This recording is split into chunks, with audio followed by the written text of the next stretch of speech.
Réveille ton bise. Tin, tin, tin. Réveille ton bise. Hello et bienvenue sur le podcast Réveille ton bise.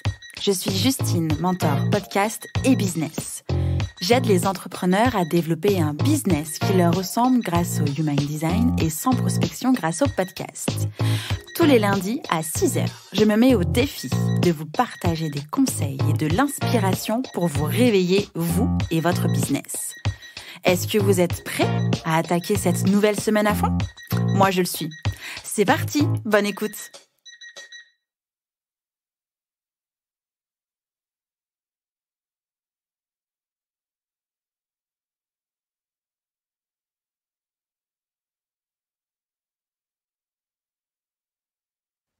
Salut Fatou. Coucou Justine. Comment tu vas ? Ça va bien. Tu as la Comme forme. un lundi, la Comme forme. un lundi. Comme un Prête à lundi attaquer la semaine. et un lundi où tu te fais interviewer. Je sais que c'est une sortie de zone de confort d'être avec moi aujourd'hui. Oui, Je te la grande remercie. Justine Arma. Non mais vraiment, je te remercie du fond du cœur d'être avec moi aujourd'hui dans le podcast. Ça fait un bon moment qu'on se connaît, ça fait un Oui. bon moment qu'on échange, on a fait des choses ensemble déjà, mais peut-être que mes auditeurs et les auditrices ne te connaissent pas encore. Alors est-ce que tu peux te présenter s'il te plaît ? Oui, déjà, merci Justine pour cette invitation qui est effectivement une sortie de zone de confort. Moi, je m'appelle Fatou Tall, je suis consultante en stratégie de marque et en organisation personnelle. Ce que je fais, c'est que j'aide les entrepreneurs à développer une stratégie de marque pour avoir une marque mémorable et une communication organisée et optimisée. Que de talent. Tu es une fée de business, une fée d'organisation personnelle. C'est un vrai plaisir, alors déjà, de te voir sourire et de te présenter et d'échanger avec toi. Mais vraiment, ce que tu apportes dans les business et la vie des entrepreneurs, entrepreneuses, c'est pépite. Alors voilà, Merci. ravie encore plus. Du coup, aujourd'hui, nous allons parler de ligne éditoriale, plus précisément, et particulièrement de comment la redéfinir, ou la définir pour une première fois, mais surtout de la redéfinir pour qu'elle puisse apporter des clients et vendre sans forcer. Alors, Oui. c'est vaste, hein, là ce que j'ai dit, c'est très vaste. On va commencer par le commencement. C'est quoi une ligne éditoriale ?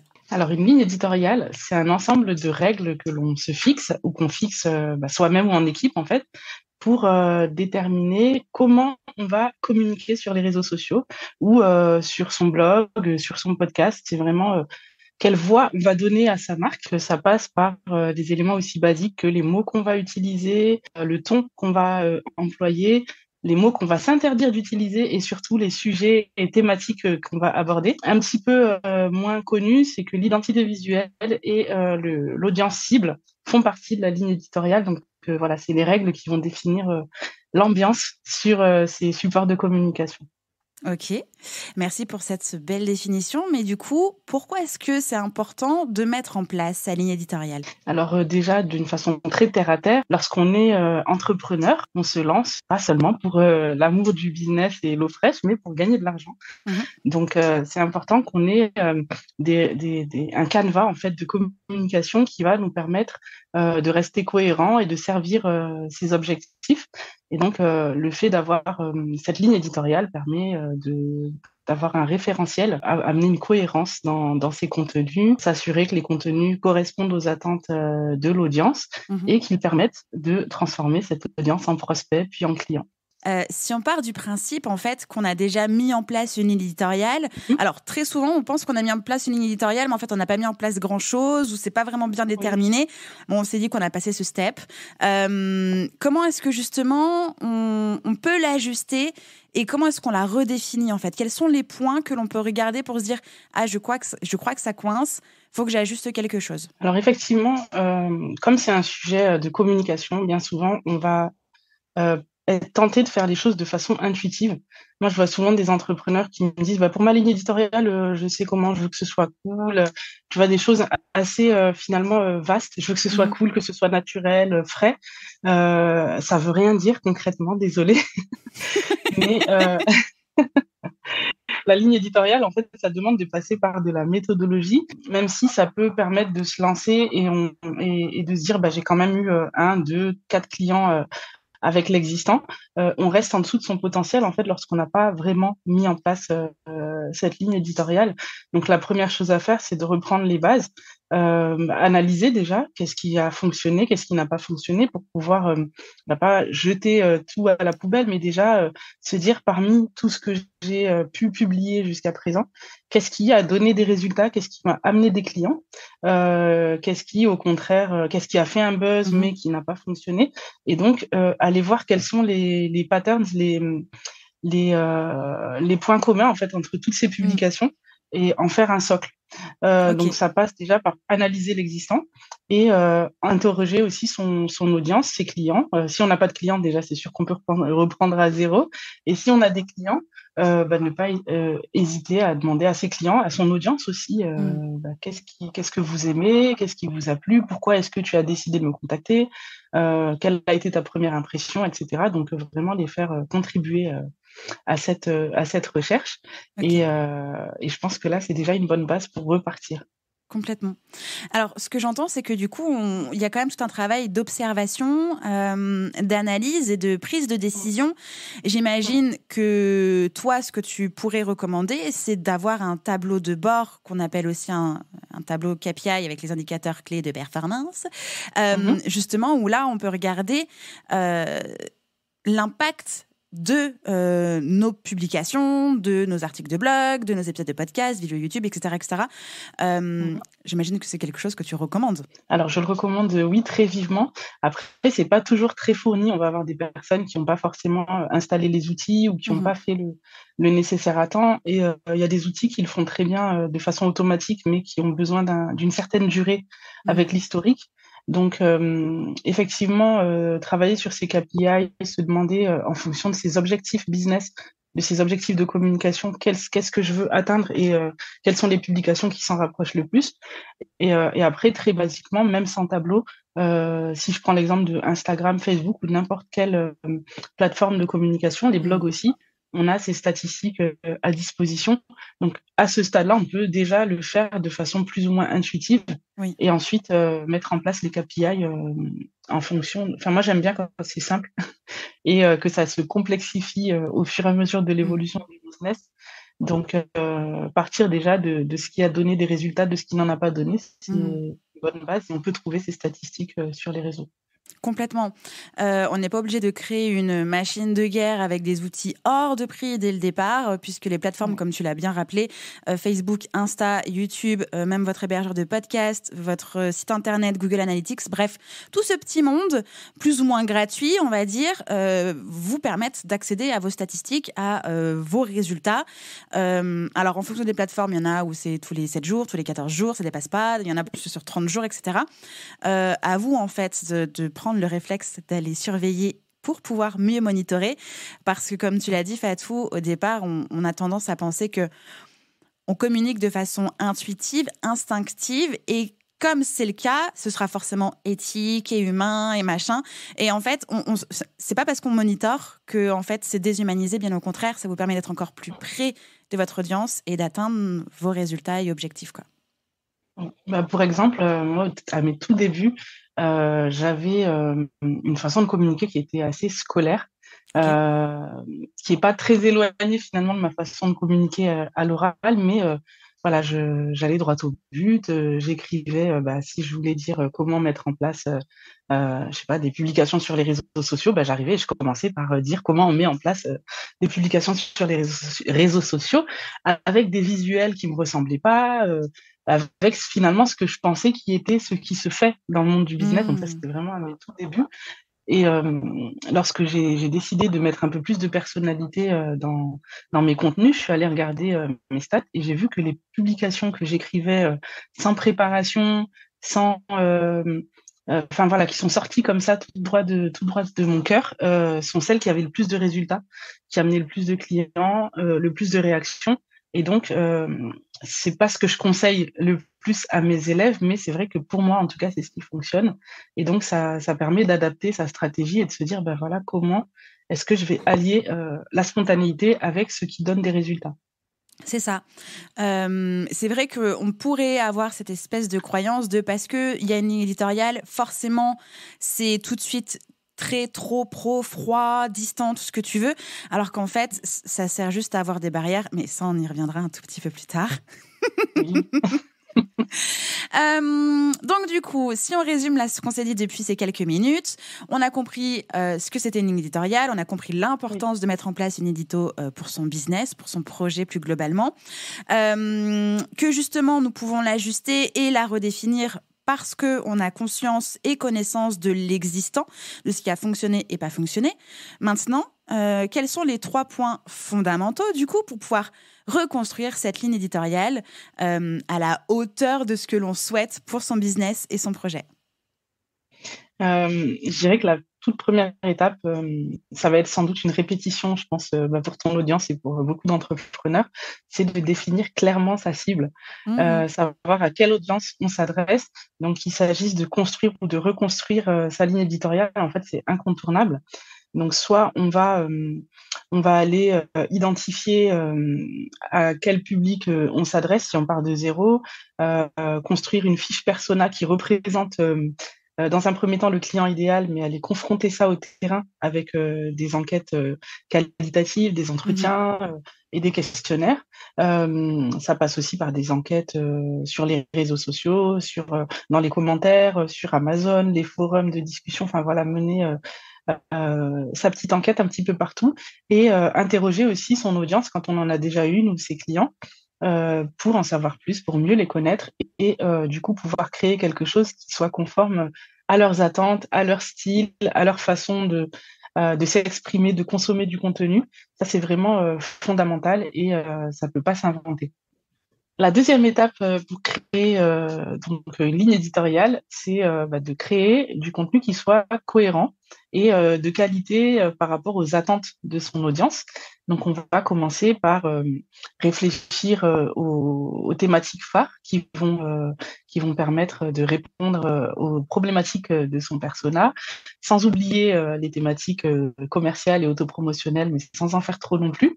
On va réfléchir aussi au visuel, à l'identité visuelle qui va permettre d'attirer son audience. Est-ce qu'on amène une touche nostalgique, quelque chose de plutôt original, quelque chose de créatif, de dynamique? Ça va vraiment dépendre, quelque chose de très féminin ou pas. Ça va dépendre vraiment de son audience. Et une fois qu'on a créé ce contenu cohérent, je pense qu'on pourra rentrer dans les détails après, on entre en contact très concrètement avec son audience. Donc, on a tendance à se dire, maintenant que j'ai mes visuels, j'ai mes publications, j'ai tout planifié, j'ai tout organisé, je publie et il se passe rien, j'ai pas de clients. Et c'est là, en fait, c'est là que le travail commence, en fait, c'est que ces clients vont pas atterrir tout seuls sur ton compte Instagram. Il va falloir engager, interagir, donc aller échanger avec des personnes en toute sincérité, mais l'algorithme d'Instagram, de toute façon, et de tous les réseaux sociaux, les algorithmes sont capables de savoir qui sont les personnes à qui tu t'adresses, quels sont tes centres d'intérêt. Et donc, normalement, sur ton feed, tu dois déjà avoir pas mal de comptes avec lesquels interagir. Il y a les hashtags. Donc, l'idée, c'est vraiment de pouvoir attirer l'attention des gens vers ton contenu. Et enfin, proposer des appels à l'action, parler de tes offres, diriger les personnes vers ce que tu leur proposes comme solution. Donc, les appels à l'action, c'est souvent négligé, mais ça fait pour moi partie intégrante de la ligne éditoriale. La façon dont tu les formules, ce que tu proposes, quelle est l'étape suivante. Donc, tout est un petit peu lié dans le marketing. Ça demande aussi de travailler en amont sur son tunnel de vente. Mais comme on est sur le sujet d'attirer ses clients par la ligne éditoriale, je pense que c'est important de le souligner. Complètement. C'est vrai qu'en fait, la deuxième étape et la troisième étape, c'est la suite logique. C'est relativement la même chose. À partir du moment où tu commences à créer du contenu qui va répondre aux attentes, en fait, le but du jeu, c'est je crée du contenu, je rentre en conversation avec ces personnes-là, je me rends visible et je ne lâche pas, en fait, tout simplement.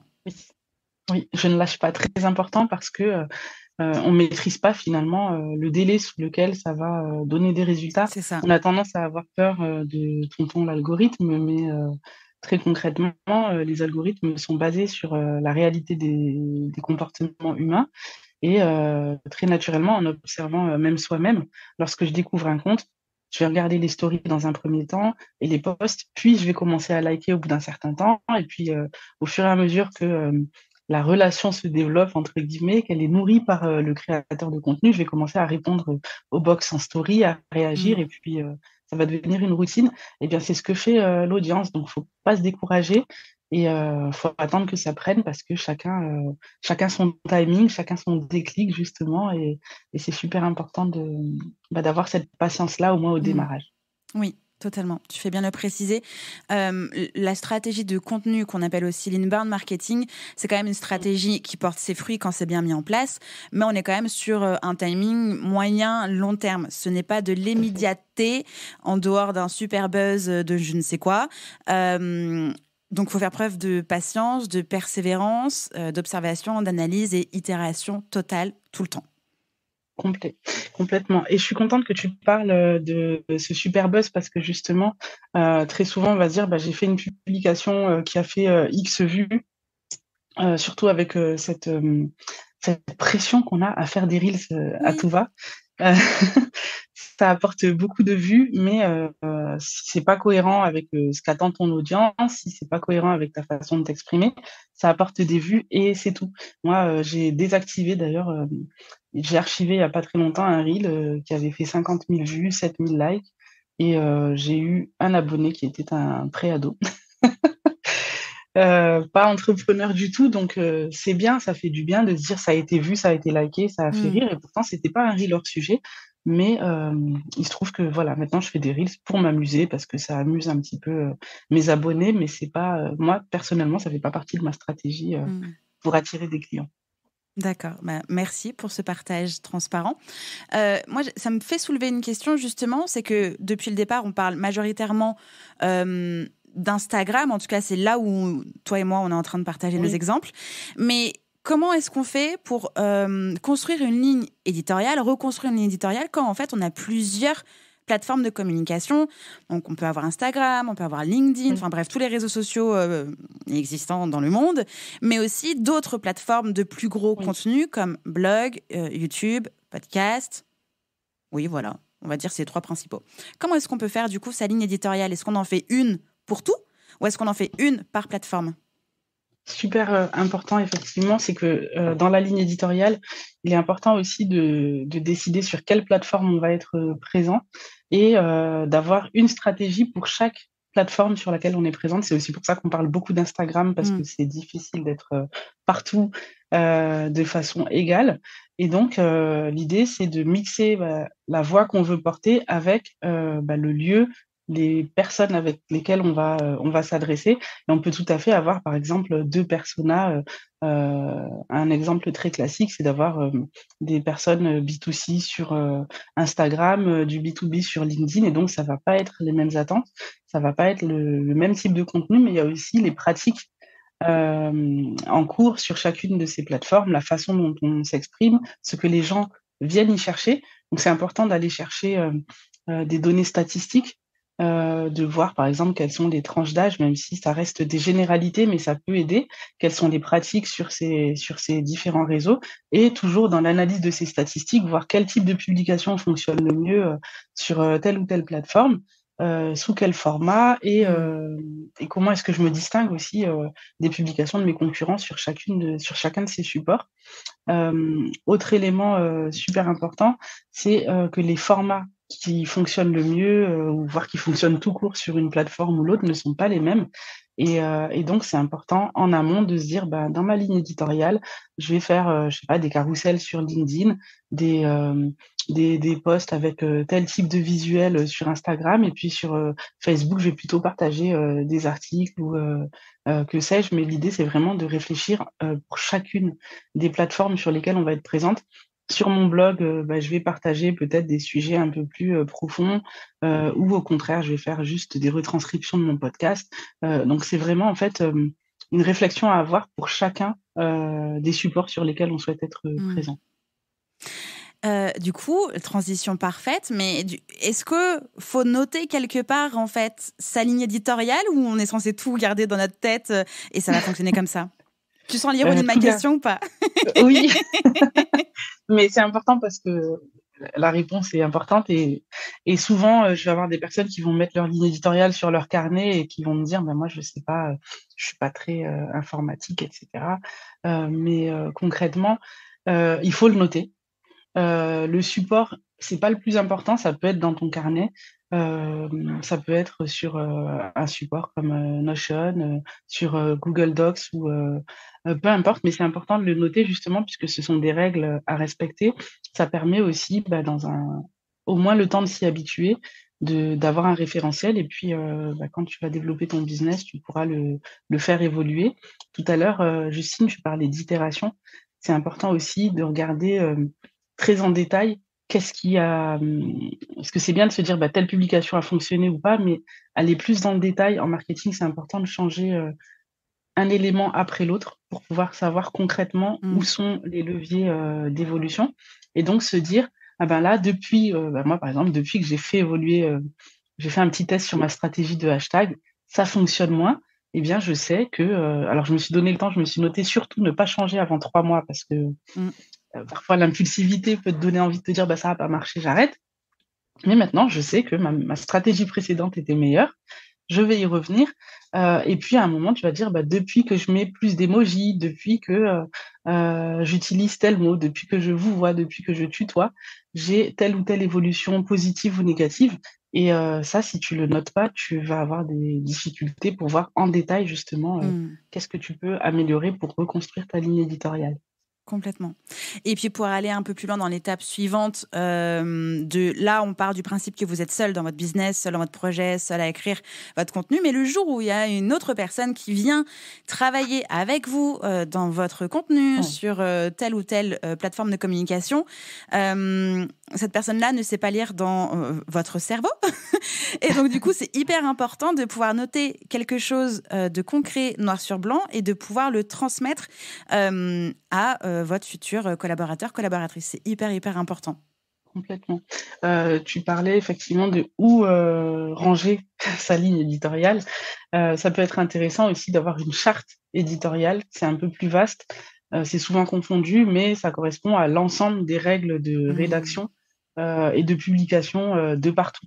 Donc ça intègre aussi, la stratégie SEO, le support sur lequel on va faire son site internet, si, on décide d'écrire un livre ou, que sais-je, tout va être, dans cette charte éditoriale et donc la ligne éditoriale peut être, enregistrée dedans. Ça va être super important après, ben, lorsque tu as besoin de déléguer, de tout simplement partager ta charte éditoriale et bah, quand tu le fais sur Notion, c'est tout bénef. Mmh. Hem Par rapport à cette histoire de ligne éditoriale et de déléguer sa ligne éditoriale, pardon, maintenant qu'on a, l'intelligence artificielle qui s'est, invitée dans nos quotidiens, bah, je pense qu'il va y avoir une grande, différence entre, bah, les personnes qui s'appuient sur des outils comme ChatGPT pour, se créer des connaissances ou créer une ligne éditoriale, et ceux qui justement pourront faire des, requêtes hyper précises en disant: «Ben, voilà ce que je veux, voilà ce que je sais» et peut-être l'utiliser juste pour gagner du temps, Mmh. en précisant justement, bah, toutes les consignes, de rédaction et avoir le moins de modifs à faire possible. Hem Et puis quand on délègue, quand on est amené à déléguer, souvent c'est qu'on est débordé, donc c'est pas le meilleur moment pour, commencer à mettre en place, des chartes et des règles de Oui. rédaction et des process. Donc voilà, super important. Exactement, totalement d'accord avec toi. Alors maintenant qu'on a une super ligne édito, qu'on a mis un endroit, simple, rapide, Mmh. efficace pour y aller, possiblement on a anticipé une future délégation. Comment est-ce que finalement ça s'implémente dans son calendrier éditorial? Parce que bon, on est bien content, on sait ce qu'on veut dire, on sait comment on veut le dire, mais du coup, Oui. quand? Alors quand, peut-être revenir un peu, et puis ça fera une petite synthèse de ce qu'on a dit sur la méthodologie de la ligne éditoriale. Il y a une partie super importante, je parlais des thématiques, c'est de se dire, par exemple, je vais avoir des piliers de contenu qui sont, des, j'allais dire des piliers. Le mot me paraît tellement évident que j'ai souvent du mal à l'expliquer, qui vont être des socles, des éléments phares qui vont revenir et qui vont soutenir l'ensemble de la communication. Et donc, ces piliers de contenu, ça peut être, par exemple, les miens, développement du potentiel, stratégie de marque, je vous donne les principaux, et organisation personnelle. Donc, si on prend ces 3 piliers de contenu, l'idée, c'est que chacune de mes publications corresponde ou soit cohérente avec l'un et ou l'autre de ces piliers. À partir de ces piliers, on va pouvoir développer des thématiques qui permettent de se dire, si je prends l'exemple de l'organisation, la gestion des priorités, les outils, la gestion du temps, la gestion de l'organisation de l'espace, etc. Et dans ces thématiques-là, on va pouvoir créer ensuite des sujets. Et ces sujets, c'est concrètement le titre que je vais mettre sur ma prochaine publication mercredi matin. Donc, comment on organise ça? Une fois qu'on a pu faire son petit brainstorming et débloquer un nombre de sujets, c'est tout simplement attribuer des dates. Donc, on a au préalable dans sa ligne éditoriale décidé que on va publier tous les jours ou 3 fois par semaine ou un article de blog toutes les 2 semaines, tous les mois, un email dans sa newsletter tous les lundis matins, tous les mardis après-midi, tous les jours ou toutes les 3 semaines, peu importe. Une fois qu'on a décidé ça, on va pouvoir déjà aller plus facilement vers son calendrier éditorial en se disant, puisque je veux publier 3 fois par semaine sur Instagram, je vais publier le lundi, le mercredi et le vendredi. Et après, ça devient assez personnalisé en termes de méthodologie.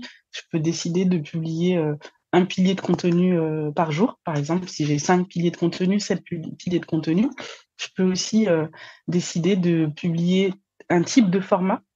Par exemple, un reel tous les mardis, un carrousel tous les lundis, etc., etc. Donc, en fonction du format, je peux aussi organiser la création de mon contenu en fonction des supports, en me disant tous les lundis, ça va être sur le blog, tous les jeudis et tous les mercredis, tous les mardis, ça va être sur Facebook, etc., etc. Donc, ça, c'est pour la façon dont on aborde le calendrier éditorial qui peut être réalisé sur Notion, sur Trello, sur Google Sheets, si besoin, Google c'est plus Sheets, simple. exactement. Peu importe, en fait, c'est en fonction des besoins. Maintenant, pour le coup, je déconseille quand même le format papier manuel parce que c'est dommage de ne pas pouvoir faire des copier-coller, avoir des rappels et bénéficier de tous ces outils technologiques. On peut aussi faire son calendrier éditorial directement dans les outils qui sont offerts pour programmer automatiquement ces publications, puisqu'ils offrent d'enregistrer des brouillons. Voilà. Trop bien.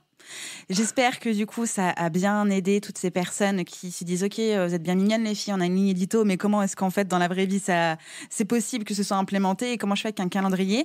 Mais quand même une petite question Métarode, je sais qu'on te l'a hautement posée, ou en tout cas tu as été confrontée à la question que je m'apprête à te poser. Est-ce que suivre justement sa ligne éditoriale n'est pas un frein à sa créativité? À toi le micro. Ça peut être un frein à la créativité. Je commence par les mauvaises nouvelles et par me contredire, mais effectivement, je pense que si on y met du stress, qu'on se met la pression, qu'on essaye d'être quelqu'un d'autre que soi, ça peut être un frein. Moi, à un moment, j'ai voulu justement créer du contenu pour une marque que j'avais en commun avec mon associé et j'ai complètement bloqué. J'ai arrêté d'écrire pendant presque 1 an et demi, justement parce que j'avais une ligne éditoriale à respecter. C'était pas moi. C'était pas ma ligne éditoriale et donc ça ne fonctionnait pas. Donc, ce qui est important de retenir, c'est que ta ligne éditoriale, elle t'appartient, c'est toi qui la crée et donc c'est une décision que tu prends. Si tu as l'habitude de parler de façon familière, décide que ta ligne éditoriale sera familière. Tu vas attirer du coup des personas, des personnes dans ton audience qui vont être attirées par cette spontanéité. Si tu as l'habitude de parler de façon très formelle ou de vouvoyer tes clients, ça c'est un sujet qui revient très souvent. Est-ce qu'on est obligé de tutoyer? Si dans la vraie vie tu vouvoies, que tu es pas à l'aise avec le tutoiement, vouvoie dans ta ligne éditoriale et du coup, ça sera beaucoup plus facile de la respecter parce que tu seras pas en train de te triturer le cerveau à aller chercher des choses qui n'y sont pas. Donc oui, ça peut être un frein à la créativité si on crée une ligne éditoriale avec laquelle on n'est pas aligné. Et je pense qu'aussi, il ne faut pas s'interdire de publier des choses par spontanéité et de se dire, bah là, j'ai programmé telle publication pour telle date, mais c'est pas ce que j'ai envie de dire aujourd'hui, bah, je vais publier autre chose. C'est tout à fait possible aussi. Moi, je le fais très, très souvent. Euh, on doit pouvoir aussi réagir sur l'actualité, sur les questions de ses abonnés Mm. et puis suivre l'appel de la créativité. Voilà, j'ai trop envie de partager ce post-là. Maintenant, moi, ça m'est arrivé de publier 3 posts dans la journée parce que j'avais trop envie de les partager et j'avais pas envie de les laisser traîner dans mon calendrier. Bah, c'est pas grave, en fait, on fait ce qu'on veut. Ton compte Instagram, ton compte LinkedIn t'appartient. Donc, fais ce que tu veux. Complètement. Mm. Et ce que j'ai envie de rajouter, justement, c'est pour rebondir sur le sujet brûlant, le truc qu'on a envie de dire maintenant tout de suite. L'avantage de mettre en place son calendrier et donc de programmer ou de créer des brouillons, et tu l'as même Mhm. dit, c'est qu'en fait, on peut déplacer des choses, de faire un espèce de Tetris comme on a envie de le faire, de bah non, en fait, c'est maintenant qu'il faut que ça sorte ce truc, parce que c'est maintenant où j'ai envie d'en parler. Sachant que il n'y a pas que les réseaux sociaux aussi, en tout cas publication réseaux sociaux, on peut aussi prendre la parole très spontanément en story, enregistrer un épisode de podcast comme ça aussi très spontanément et dire hey, c'est bon, j'avais un truc à vous dire et je le mets tout de suite en ligne. Pareil Oui, avec YouTube. Pareil avec ces newsletters. En fait, tous les outils qui sont mis à votre disposition vous permettent de prendre la parole quand vous souhaitez maintenant tout de suite parler. Mais n'oubliez pas que mettre en place un calendrier, mettre en place des brouillons programmés va vous aider en fait à garder la tête froide, à avoir de l'air, à ne pas être sous l'eau ni en flux tendu de publication. Parce que si on revient sur l'idée d'une ligne éditoriale et de faire preuve de patience, ça veut dire aussi être régulier dans la oui, création de contenu et dans la publication. Donc en fait, c'est un cercle vertueux qu'on vous invite à construire, tout en étant en fait flexible avec vous-même et flexible en fait avec les outils qui sont mis à disposition. complètement. Et un autre avantage aussi d'avoir un calendrier éditorial, c'est que on perd plus ses belles idées, on sait où les ranger. On a une boîte à idées Mmh. pleine de contenu à développer. On peut écrire ce qu'on veut sans forcément aller jusqu'au brouillon élaboré prêt à poster. Mais voilà, j'ai une idée, bah, je prends mon téléphone, j'écris mon idée dans mon calendrier et je viendrai mettre une date quand ce sera le moment. Et l'autre avantage, c'est aussi que il y a des moments où on n'est juste pas inspiré, on n'est pas dedans. On a besoin, on en a parlé au début, de garder de la cohérence dans ses publications. Mmh. Et ça évite d'avoir des publications qui varient avec ses humeurs, avec son cycle, avec ses pensées du moment, Mmh. et de garder du coup cette cohérence qui va nous permettre d'arriver jusqu'à l'atteinte de nos objectifs. Complètement. J'ai encore envie de te poser une question parce que je pense que Oui. c'est aussi important d'aborder ça. Mais justement, quand on a besoin de mettre à plat sa ligne édito, quand on a besoin de mettre à plat son calendrier édito, quand on a besoin de mettre à plat Mhm. globalement sa communication, Mhm. grave ou pas grave de faire une pause dans son contenu? C'est pas grave, faut juste avoir conscience des conséquences Ok. euh, et être prêt à ça. Donc, déjà, informer son audience, c'est pas mal. Mais parfois, on n'y pense pas. Ça peut arriver aussi. On n'est pas là pour blâmer.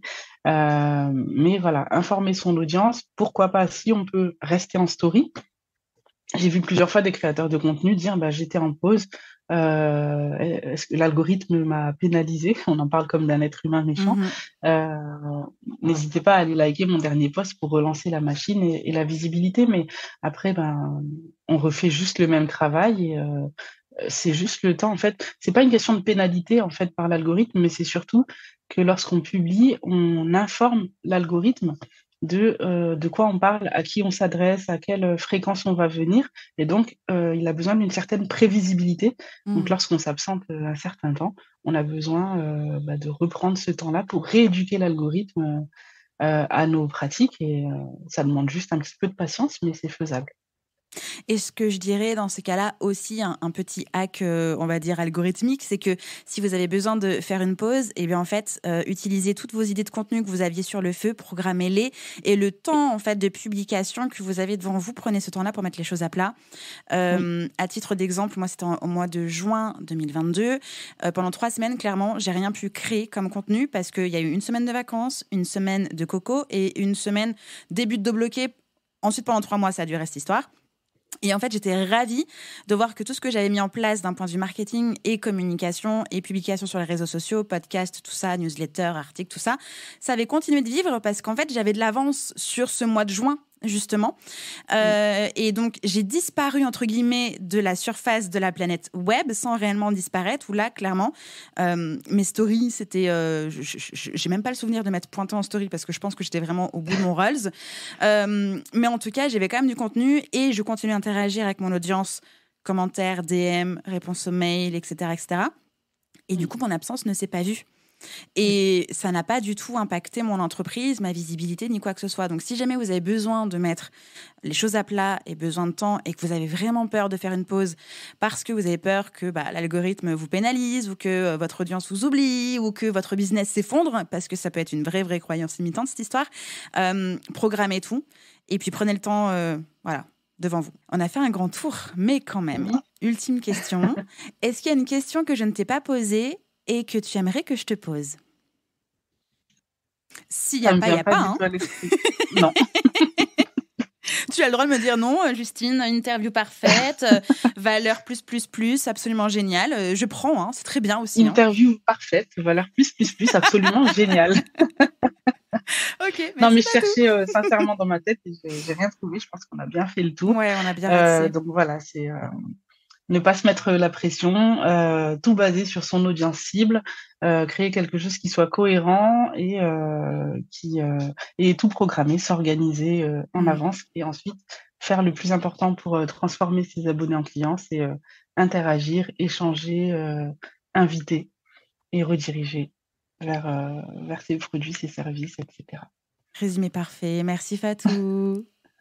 Avec plaisir, merci à toi. Tu reviens quand tu veux. Tu connais le chemin de mon micro. Merci Justine. À très bientôt Fatou. Bye, à plus. Bye bye. J'espère que cet épisode vous a plu. N'hésitez pas à partager le podcast à une personne qui veut aussi se réveiller avec vous. Retrouvez l'ensemble des informations et des liens en description de l'épisode ainsi que sur le site internet www.justinarma.com. Si vous avez des idées, des suggestions ou si vous avez juste aimé cet épisode et que vous voulez me le dire, direction Apple Podcast pour laisser un commentaire et des petites étoiles. Vous pouvez aussi me laisser des petits mots sur Instagram au nom de Justine-Arma avec 2 A ou par mail à l'adresse hello@justinarma.com. N'oubliez pas de vous abonner à Réveille ton bise sur votre plateforme d'écoute préférée pour ne pas louper votre réveil. On se retrouve lundi prochain, 6h, pour un nouvel épisode. Bonne semaine. Ciao!